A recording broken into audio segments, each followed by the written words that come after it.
the Harambe Wildlife Reserve.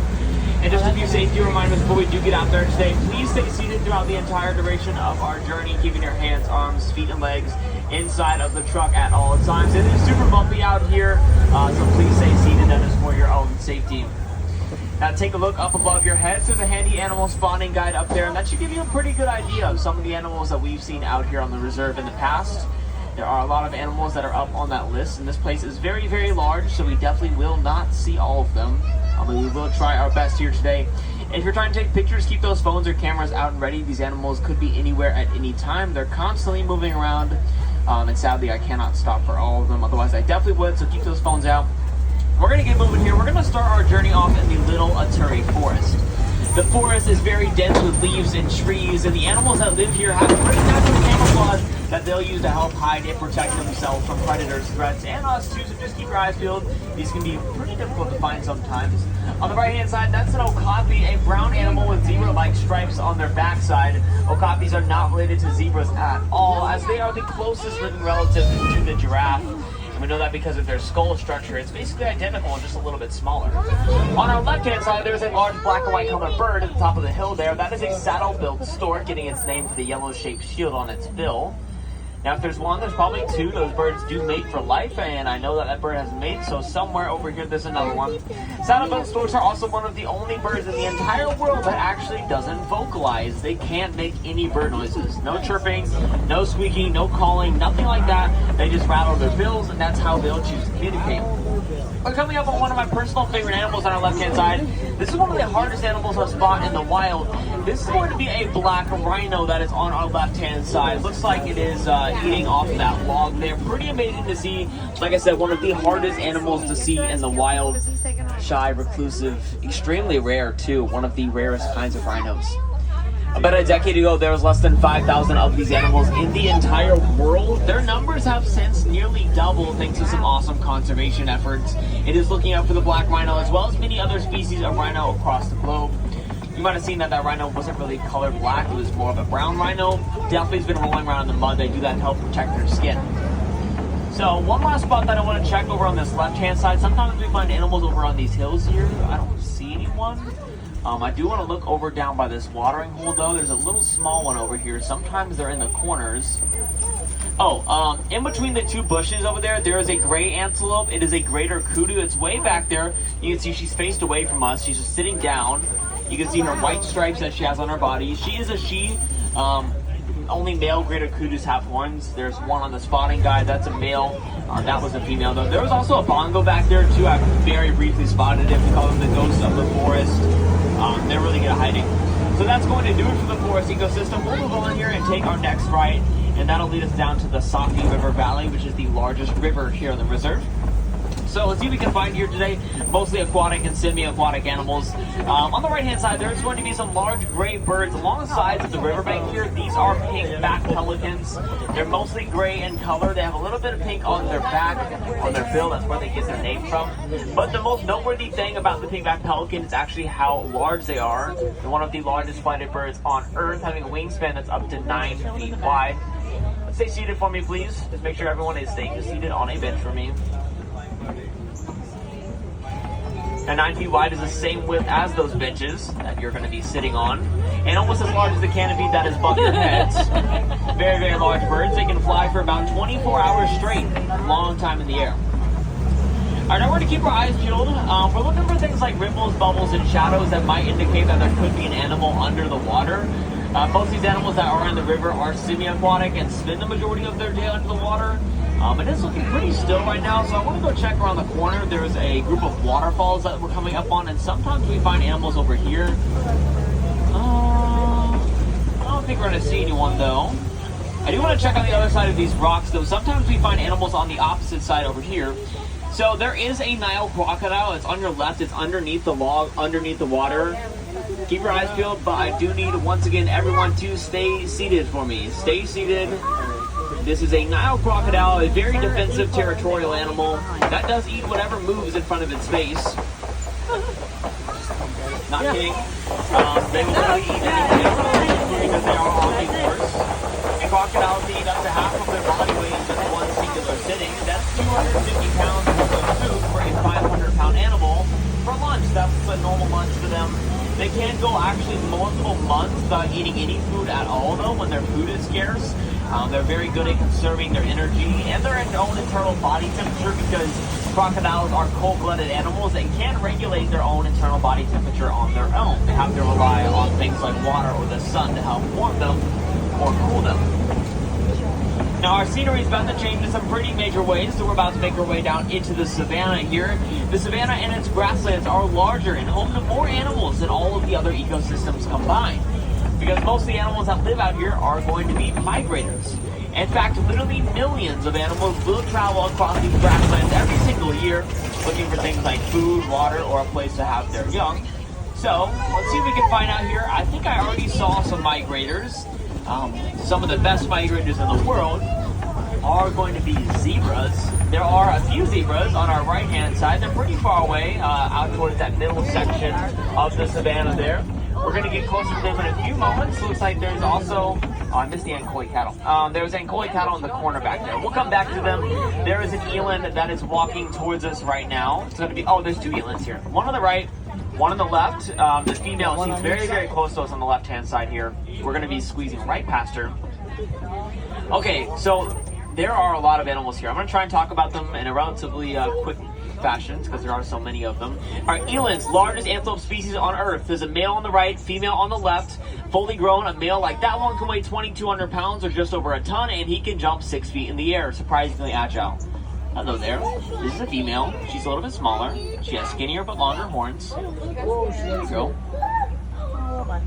Males try to impress the females by wearing crowns of like grass and leaves on their head. They dig them in the bushes, wear them, try to impress them. On the left-hand side, under the den there, you're going to see the African painted dog, which are these beautiful spotted animals that are laying down under there. Painted dogs are the best hunter in the entire savannah. They're actually better at hunting than lions and hyenas combined, and that is thanks to teamwork and endurance. Literally the best hunter in the entire savannah. That's not even a joke. Related to dogs that you might have at your own home, part of the canid family, very closely related. So there are going to be some Maasai giraffes around us, but really quickly, I want to talk about the emblem of our reserve here. That would be the sable antelope on both sides of the truck here, the brown animals with really big horns. But check out how sharp they are on the end. Sables are our emblem because they're one of the only animals that will choose to fight instead of running away when they're presented with a threat.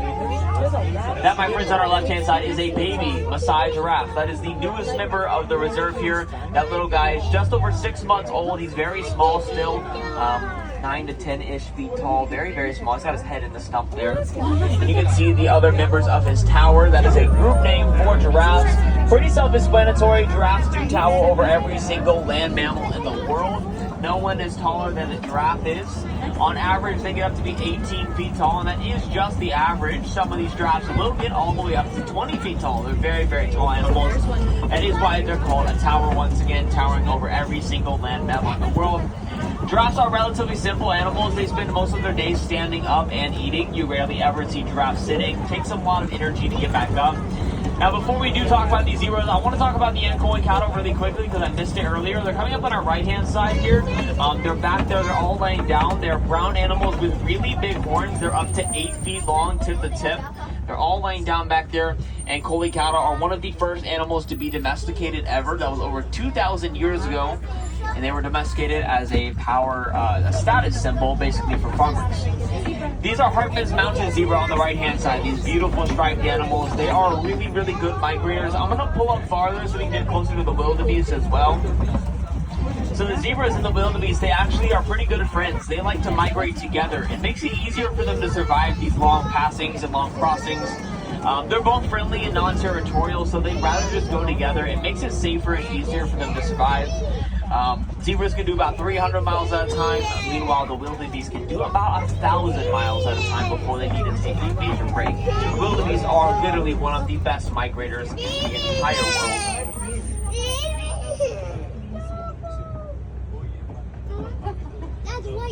I can also see that other member of the giraffe tower there. Giraffes eat off of trees and bushes. They're a browsing animal, not a grazer. A grazer is going to eat off the ground.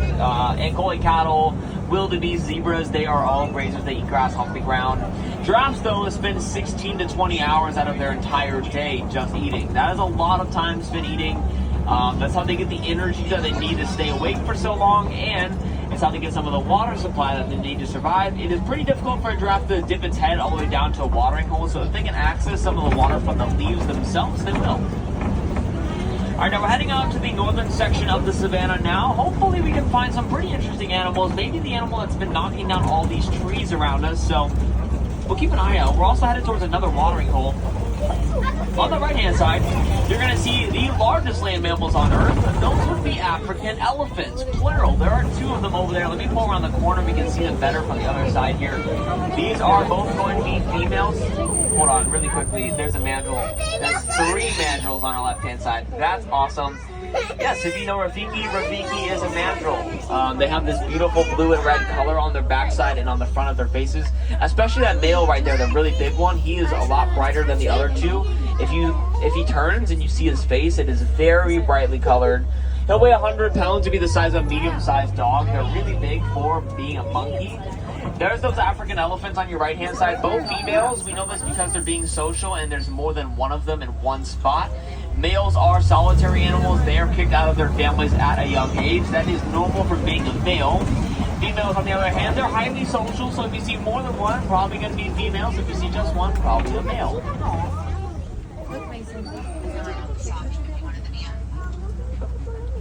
Bulldozers of the savannah. They knock down trees, makes it easier for them to get food because they will take in up to 400 pounds worth of food every single day. That is a lot of food. That's one of the only ways that they can get up to their large size. So we're going to head deeper into elephant country here. Hopefully we can maybe go find a male or maybe even another herd of females here.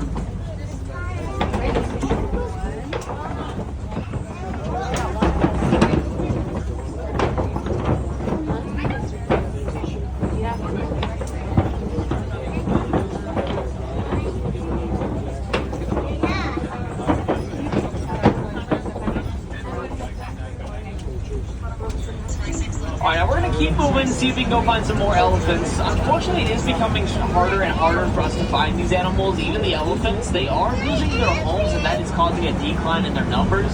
Now, why are these animals losing their homes? Well, it is a bunch of different reasons, but the biggest reason is habitat loss. Habitat loss collectively affects almost every single animal out here. Elephants' homes are being completely overmined for minerals like coltan that are found in things like your cell phones and in your electronics.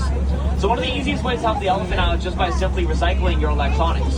By reusing, conserving, and repurposing those minerals on the inside of them, we can help slow the destruction of their homes and help to eventually raise their numbers. So recycle those electronics when you can. It is incredibly easy, and that's the great thing about conservation, is that if we can do these easy things, they can add up. It can make a really big difference on all kinds of animals, like the elephant and the environment that we all share. Now, I did spot another herd of females. They were pretty far away from us. Oh, hi, wow.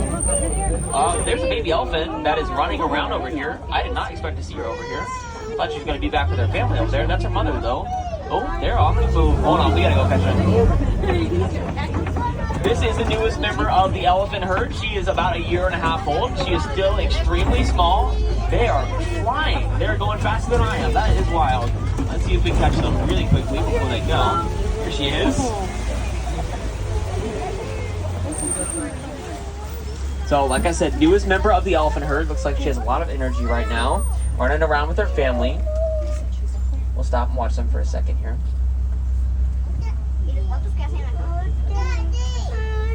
Elephants are incredible animals. They're one of the smartest animals in the world. One of the most intelligent, caring, emotional animals as well, especially for their young.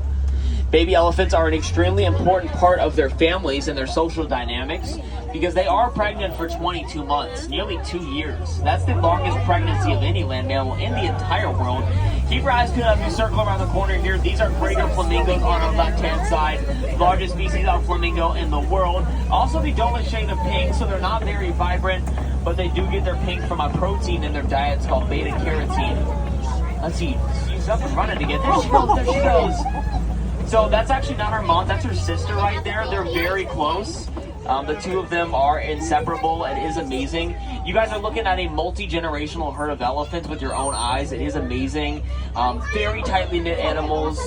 Female elephants never leave each other. They spend their entire lives together with the exact same group of girls. It is incredible.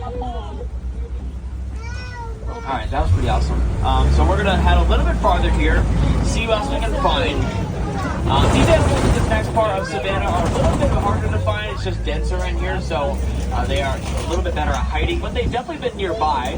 The best indicator of that is that giant pile of mud that's seen on your left-hand side there. Mud is very useful for a lot of different animals out here. Like elephants and rhinos, they both will use it to help protect their skin. Both of them have some pretty sensitive skin. Not only can it cool them down, it's going to help defend from sunburns and bug bites. So we'll keep our eyes peeled, see if we can find maybe some of those rhinos. They've definitely been here recently. So we'll keep our eyes peeled. And then also, I want to check around this left-hand side. Sometimes we find animals over here, but the animals that we are looking for are good at camouflaging themselves. There's two cheetahs in the very left corner. If you look at the base of the rock that's in the very, very left over there, there is two of them. Fastest land mammals on Earth, running up to 70 miles per hour, reaching that speed in just 3 seconds. Uh-oh, there's ostriches over here as well. The fastest land bird in the world. Matter of fact, this is the... Okay, so you're looking at the fastest four-legged animal and the fastest two-legged animal in just one place. That's pretty awesome. There's also more cheetahs back there as well. Two more of them. The ostrich can run 45 miles an hour on just two legs. They're the fastest two-legged animal on Earth. The cheetah can run 70 miles per hour and reach that speed in just 3 seconds. They're very fast, agile animals, and they are excellent hunters. Cheetahs like to hunt during the daytime when it is hot outside, and they're one of the only cats that does that. Most cats like to hunt at nighttime when it's cooler out and when their eyesight is better, but not cheetahs though. This is a lion coming up on our left-hand side, one of the most incredible big cats of the world. She's perched on top of the rocks there. That's a female lion. We know that because she doesn't have a mane, and only male lions have manes. I'm going to pull around to the other side so we can see her better. Looks like, oh, there's a male and a female, too. Great view of this pride here. We're looking at the rhino that's on our right-hand side. There's two of them up there, as well as two water bugs. There's a lot of animals here, so we'll just stop for a second and observe all of them.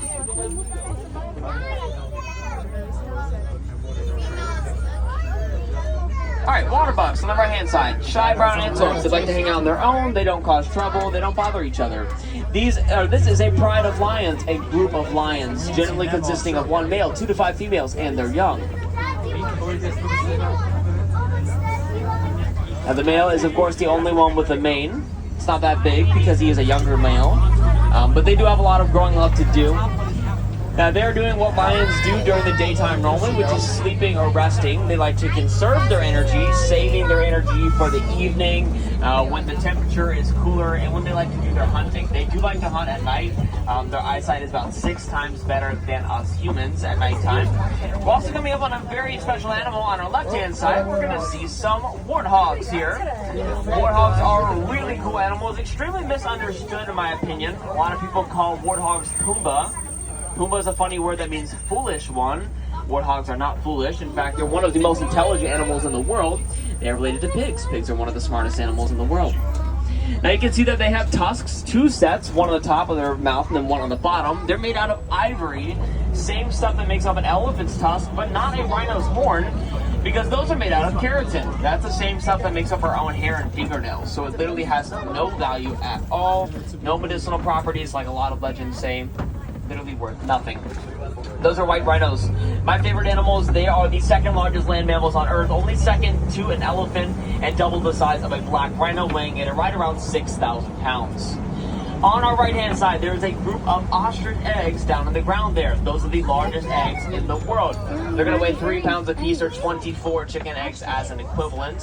And I only mentioned the chicken egg because an ostrich egg is so strong that us humans could actually stand on one of them and they wouldn't even crack, having to support the weight of a fully grown ostrich, which, like I said, could be up to 300 pounds. Moving into the final section of the reserve now, the warden that lives here does keep some domesticated animals. We're looking for the Nigerian dwarf goat. They're going to be on our left-hand side here. They're very friendly, social, and they are domesticated too because these goats produce a sweet milk and a cheese that can be used for trade. Not only does that provide farmers with a source of income, these goats will take up significantly less room than other milk-producing animals like cows. It's a really easy way for farmers to help out with conservation.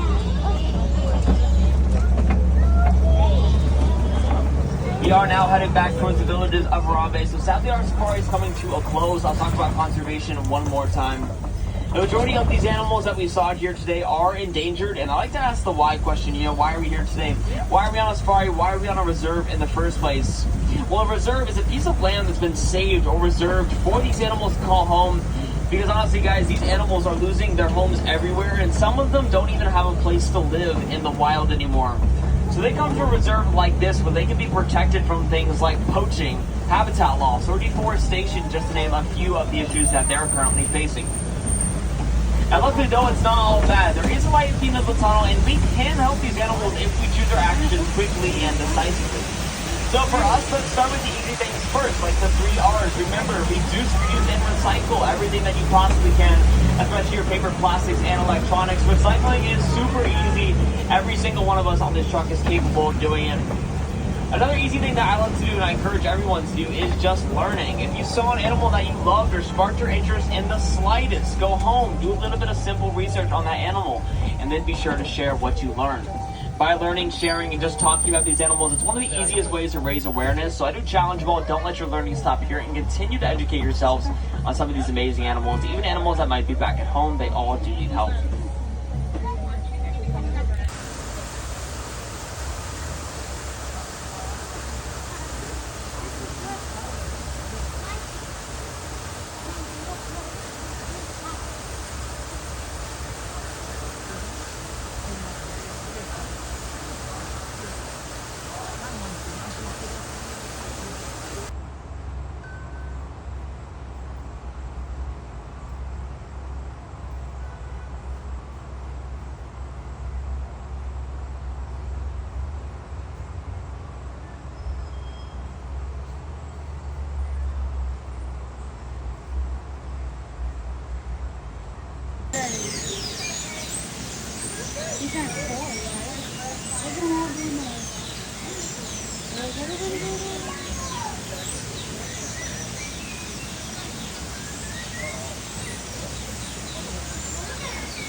El otro año. No, es que el original está atrás de eso, porque usted se mandó lo de llana, no se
Yes,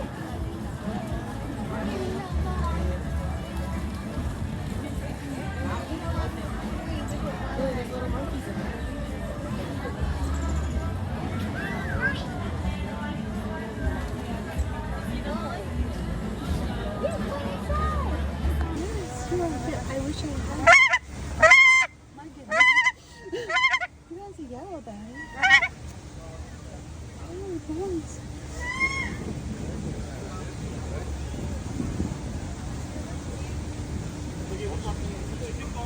You're such a beautiful duck.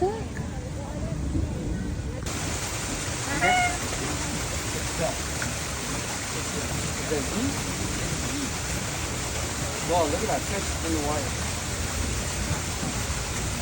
You see the fish? Alligator. Alligator.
There's so many people there.